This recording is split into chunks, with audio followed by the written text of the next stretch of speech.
Rothbard argued, to the contrary, that the distinction between a monopoly price and a competitive price was conceptually meaningless in a free market economy.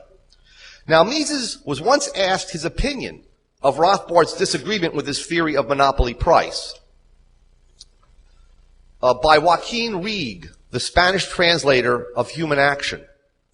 This occurred at the Mont Pelerin Society meeting in 1965.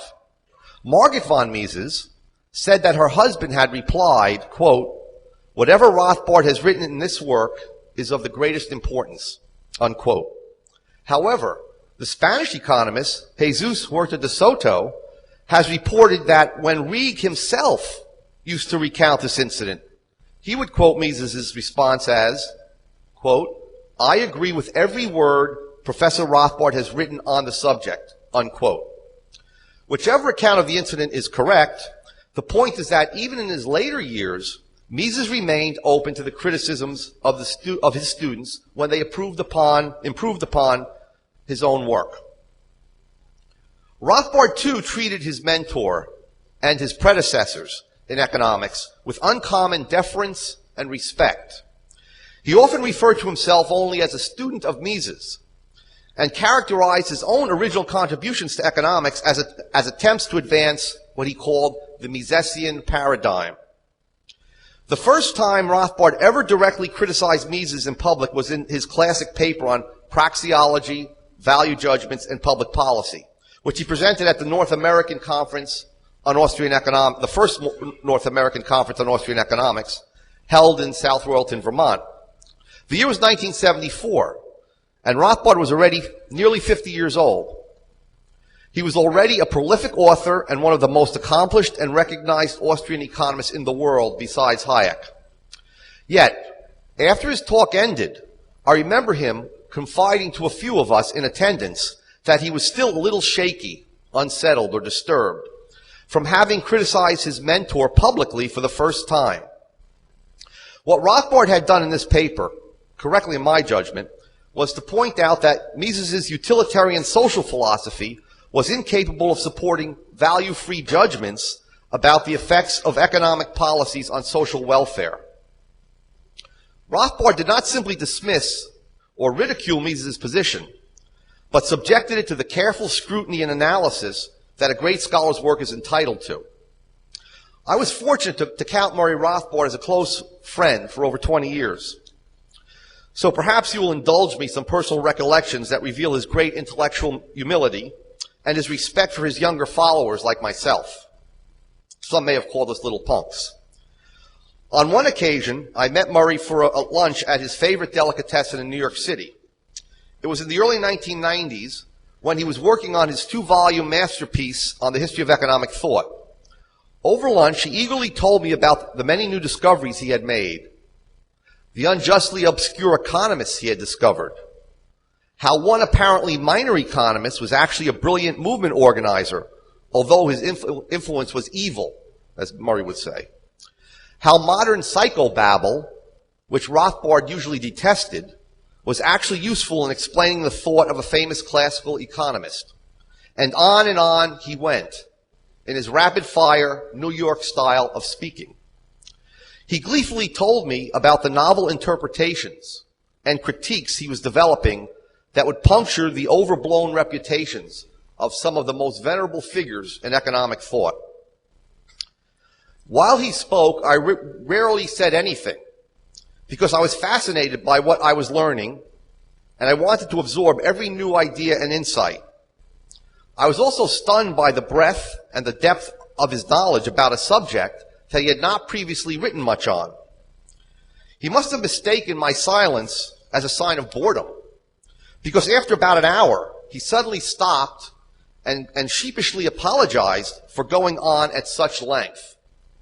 I assured him that I was not bored and urged him to continue. To my delight, he merrily resumed his discourse for another 2 hours. Later, I thought to myself, how could he think that I ever would want to interrupt him? Here he was, a creative genius who was giving me a private seminar on a work in progress that was sure to be a future classic when it was published.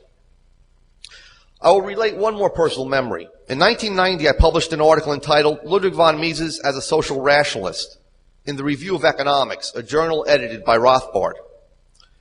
The article presented an interpretation of Mises' views on the problem of socialist calculation and on the function of the price system, which differed radically from the common interpretation held by leading Austrian economists, including Israel Kirzner and to some extent Rothbard himself. In particular, I argue that Mises' position in the socialist calculation debate and his understanding of the function of the price system differed significantly from his student Hayek's. I withheld the paper for about 6 months after it was completed because I was fearful of how it would be received. I finally sent it to Rothbard, and to my great relief, he responded quickly with a long letter highly praising the paper. Here's part of what he wrote.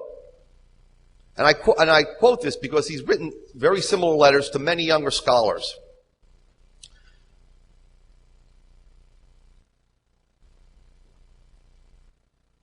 It's a wonderful, superb advance and breakthrough, not only in the history of economic thought, but also in economic theory itself. Reading the article was just a joy. In a sense, this sort of breakthrough experience is something like the joy of an intellectual conversion on reading libertarian stuff or Austrian economics for the first time, where the person develops your own feelings. And so I felt for a long time that Hayek and Hayekianism was on the wrong track, but I have never been able to articulate it. You've done it. Unquote. Rothbard concluded this letter by perfectly summarizing the attitude that a vocational economist takes toward new ideas, even when these ideas come from a younger scholar of much less significance and accomplishment. Wrote Rothbard, I welcome change and advances in Austrian theory, provided they are true, that they work from within the basic Misesian paradigm. Just as I think that I advanced beyond Mises in developing the Misesian paradigm, people like Hans Hoppe and yourself have developed the paradigm still further, and great, unquote. The point is, I was not alone in receiving such enthusiastic words of encouragement from Rothbard, who was always eager to recognize the author of even a modest contribution to the search for truth. And you did not have to be a card-carrying Austrian to receive such effusive praise from Rothbard. Murray welcomed and published many papers by fellow travelers and non-Austrians who contributed to the advancement of Austrian scholarship. With respect for tradition, the respect for tradition that characterized Mises and Rothbard was motivated by their pursuit of truth. The sciences, and especially the social sciences, do not progress in linear fashion, smoothly discarding erroneous conceptions and theories and replacing them with new truths about reality. The history of economic thought is marked by misleading detours, dead ends, and prolonged periods of retrogression away from the truth. That is why Mises and Rothbard treated the history of thought as a living part of economic science. It was an essential part of their mental equipment in the process of conceiving sound new theories. And let me give you a few examples. Mises formulated his theory of the business cycle by integrating contributions from a diverse group of his predecessors.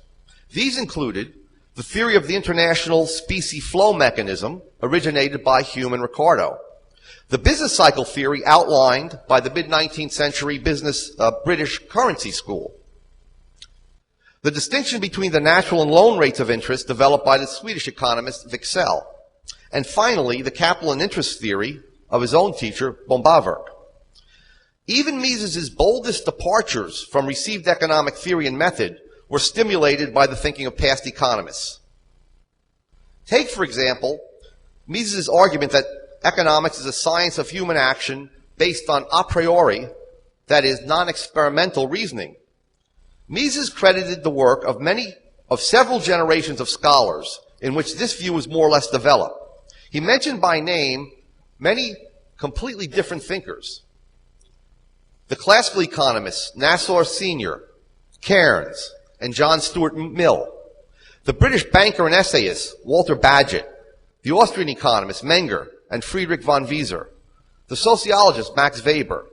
and Mises' own contemporary Lionel Robbins of the London School of Economics. We also have the example of the step-by-step method that Mises applied to analyzing the effects of increases in the supply of money on prices and incomes.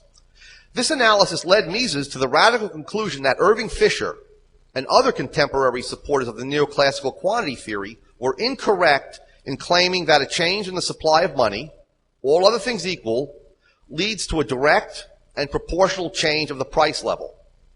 Using his step-by-step method, Mises demonstrated beyond doubt that a change in the money supply causes prices of different goods to change at different times and unevenly, and therefore causes redistributions of income and wealth, and then changes in the pattern of the demands for various goods and services. Thus, a change in the money supply could not possibly cause all prices to change at the same time in the same proportion. But Mises' theory was not completely new. He credited the classical economist J.E. Cairns for having outlined in 1873 the step-by-step process by which the discovery of new gold mines in Australia brought about permanent redistributions of income and changes in relative prices internationally.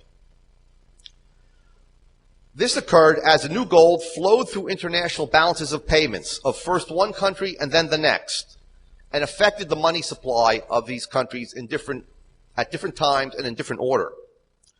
And long before Cairns wrote, Richard Cantillon used the same method to analyze the effects of changes in the money supply, in a treatise that he published in 1755, and a treatise which Mises was familiar with. Many of Rothbard's advances in economic theory were also founded on past contributions in the literature.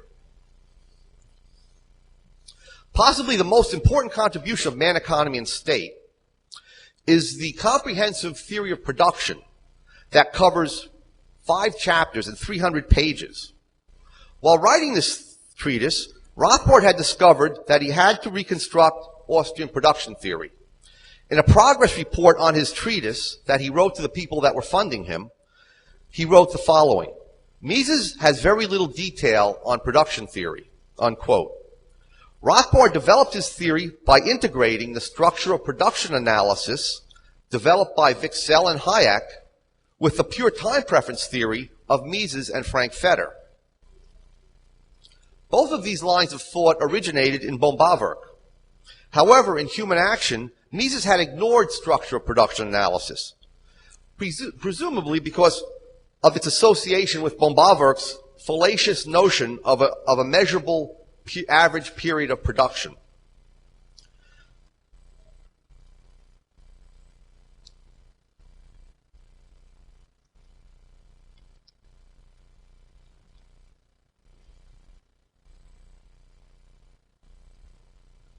Rothbard searched the contemporary literature for new ideas and insights as carefully as he had scrutinized the writings of his predecessors.